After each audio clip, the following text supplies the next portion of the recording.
युद्ध, प्यार, परमाणु विस्फोट, ग्लोबल वार्मिंग, कितना कुछ झेल रहा है हमारा नीला ग्रह। और आखिर इन सब का जिम्मेदार कौन है? हम मनुष्य। परंतु क्या आप जानते हैं हमारे सुंदर से ग्रह को ऐसा बनने में कितना समय लगा था? वो ग्रह जो हमारे लिए सबसे मूल्यवान है, वो कितने सालों के कठिन मेहनत का फल है, क्या आप जानते हैं? आइए आज हम चलेंगे समय में पीछे और शुरुआत से जानेंगे हमारे पृथ्वी के एक चट्टान के टुकड़े से लेकर एक जीवन से समृद्ध ग्रह बनने तक के सफर को। तो आइए हम समय में पीछे चलते हैं, थोड़ा और पीछे।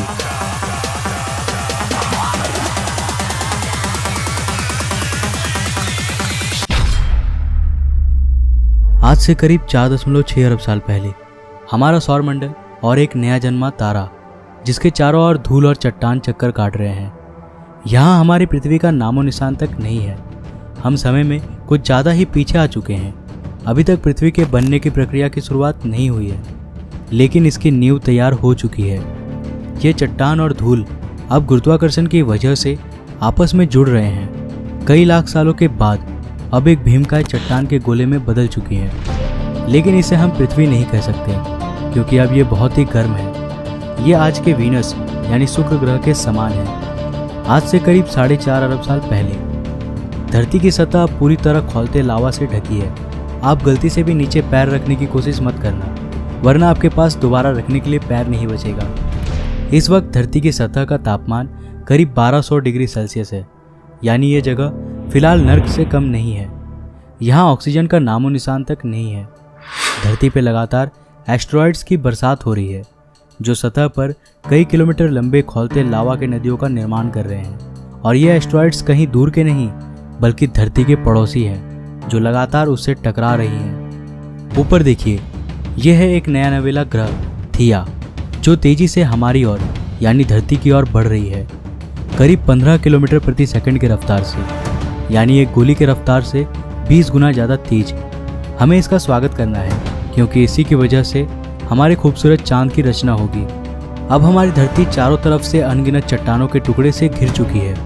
यहाँ इतने चट्टानी टुकड़े हैं कि इस वक्त हमारी धरती के पास भी शनि ग्रह के समान अपना एक रिंग बन चुका है, जो बिल्कुल शनि ग्रह के रिंग के जैसा ही 2 भागों में बटा है। पहला रिंग आज के धरती और चांद के बीच में है और दूसरा चांद के पीछे। इस रिंग से एस्टेरॉइड्स लगातार धरती पर बरस रहे हैं, लेकिन एस्टेरॉइड्स की असल बारिश अभी भी शुरू नहीं हुई है। अब ये रिंग धीरे धीरे ग्रेविटी की वजह से एक 3000 किलोमीटर चौड़े गोलीय पिंड में बदल जाएंगी। और यहाँ हम देख रहे हैं हमारे चांद के जन्म को। यह है हमारा चांद। इसमें फिलहाल कोई दाग नहीं है और ये अब हमारी धरती के काफ़ी नज़दीक है, जिसकी वजह से यह हमें इतनी बड़ी दिखाई दे रही है। इसका सरफेस अभी पूरी तरह से गर्म लावा से बना है और इतने करीब होने की वजह से यह लगातार धरती पर अपना गुरुत्वाकर्षण प्रभाव डाल रही है। करीब 30 लाख साल बाद अब हमारे सोलर सिस्टम में कुछ ऐसा होने वाला है जिसके बारे में आप लोग शायद ही जानते होंगे। हमारे सौरमंडल के गैस जायंट्स अपने ऑर्बिट्स में बदलाव कर रहे हैं और इस बदलाव की वजह से सौरमंडल के एस्टेरॉइड्स और कॉमेट्स के बीच में एक ग्रेविटेशनल मेश तैयार हो रहा है, जो उन एस्टेरॉइड्स और कॉमेट्स को सौरमंडल के आंतरिक भाग में धकेल रही है, सीधे सीधे मंगल, शुक्र, बुध और हमारी धरती की ओर। यही वो समय है जब हमारे चांद को इन एस्टेरॉइड्स की वजह से उसके जाने पहचाने दाग मिलने वाले हैं। इस अवधि को कहा जाता है the late heavy bombardment. By the way, इस समय हमारा चांद भी बहुत ही गर्म था। यह आसमान में एक बड़े लैंटर्न की तरह चमकता था और यह धरती के इतने करीब था कि इसका गुरुत्वाकर्षण हमारी धरती को आज की तुलना में 25 गुना ज़्यादा प्रभावित कर रहा था। हमारी धरती पर एक दिन 24 घंटों का नहीं, बल्कि केवल 6 घंटों का होता था और इसके कारण धरती के लावा के नदियों में लहरें आज के समुद्रीय लहरों से 20 गुना ऊपर तक उठती थी।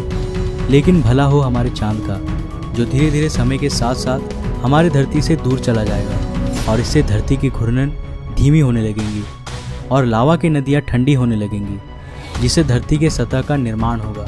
इस वक्त आसमान में ये भीमकाय चमकीला चांद ही एकमात्र चीज़ नहीं है जो आपका ध्यान आकर्षित करेगा, बल्कि अब आपको 2 बहुत ही चमकीले तारे भी आसमान में देखने को मिलेंगे। लेकिन वे दोनों असल में तारे नहीं हैं, ये दोनों असल में ग्रह हैं, जुपिटर और सैटर्न। सौरमंडल के आंतरिक ग्रह जैसे कि हमारी धरती, वीनस, मरकरी, मार्स, ये सब रॉकी प्लैनेट्स हैं और ये ज़्यादा समय तक पिघले हुए लावा के रूप में नहीं रह सकते थे। लेकिन वहीं जुपिटर और सैटर्न असल में गैस जायंट्स हैं जो कि आसानी से लंबे समय तक गर्म रह सकती है। धरती के जन्म के इस समय काल में जुपिटर का टेम्परेचर 5000 डिग्री सेल्सियस और सैटर्न का 3000 डिग्री सेल्सियस था। इसका मतलब है कि जुपिटर उस वक्त हमारे सूरज से भी ज़्यादा चमकीला था।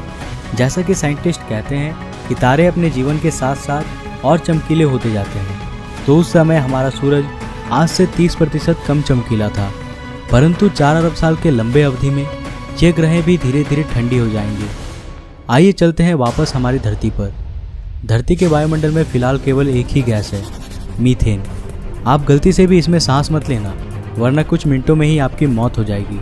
लेट हैवी बम्बार्डमेंट के दौरान धरती पर लगातार कॉमेट्स की भी बरसात हुई थी, जिन्होंने अपने साथ पानी का धरती में परिवहन किया।